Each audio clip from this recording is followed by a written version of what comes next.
here. We're about to get heavy, but just for a few minutes. I ate really well as a kid. Whole wheat bread. My parents wouldn't even let me cut off the crust. Grape nuts was the most exciting cereal we had, and I ate lots and lots of vegetables out of our garden. I just suffered through all this health because I was raised by hippies.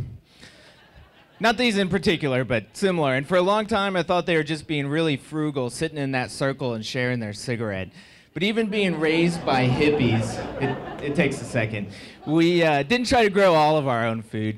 So how does that jive with sustainability? We're hearing a lot about fixing the food system and eating more local. Most of it's around health and some about community, but very little talk about how it ties in with sustainability as a whole. And it turns out that it's one of three critical challenges we're facing right now, along with energy and water. These are big fucking problems. That's for you, Dilworth. And we have to solve these soon. And with food, we have the opportunity to have a significant impact on all three, because agriculture consumes more fossil fuels than anything else we do besides drive cars, and 4 times the potable water of all other forms of human consumption combined. Fix the food system, and so many things take care of themselves.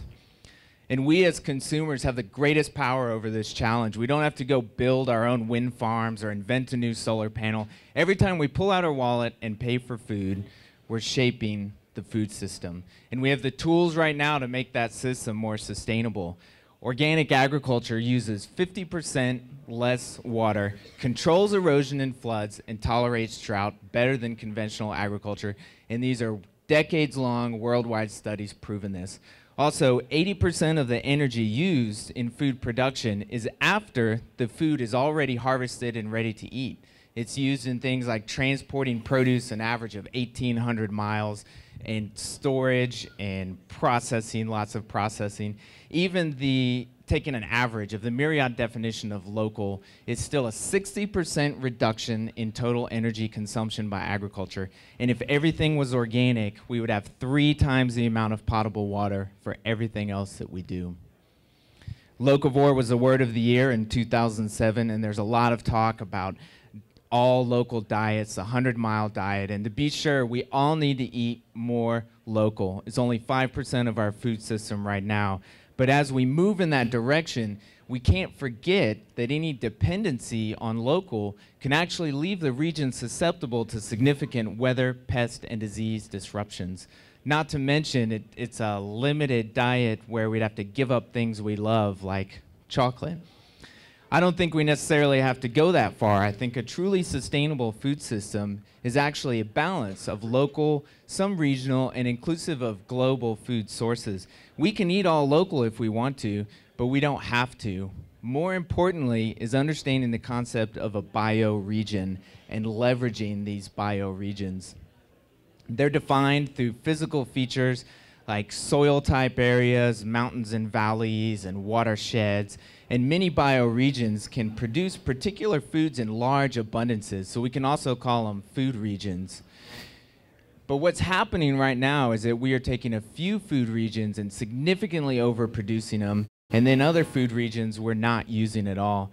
My vision for a sustainable food system has us getting about 50% of our diet from our local food region that we're in, another 25% from the surrounding areas, 10 to 15% once or twice removed, still not too far away, and then the rest can be specialty cuisine from all over the world, because global food trade can be a good thing. We can move food around the world in smart ways without the baggage that comes with processing that we currently do. Keep eating that chocolate from South America, just make sure it's fair trade, because in South America they have some food regions that can produce this in natural abundances, and we can help developing and third world countries advance and move out of poverty through food trade. Now locally, all we have to do is think about, be aware of where our food comes from and try to get it from as close as possible, working mostly with regions around us and then smaller amounts as we move away. That alone will create a more decentralized food system and move us towards sustainability by leaps and bounds. So what do we call this new evolution in diet? I think we can call it the broad lifestyle. If you need an acronym for deeper meaning, it's a bioregional and organic agriculture-based diet. This mix of foods and the principles behind it creates better food security with limited dependence on any one food source. It allows us to build and strengthen our local natural abundances while still celebrating the variety and flavors of the world. So adopt the broad lifestyle and change the fucking world with your diet.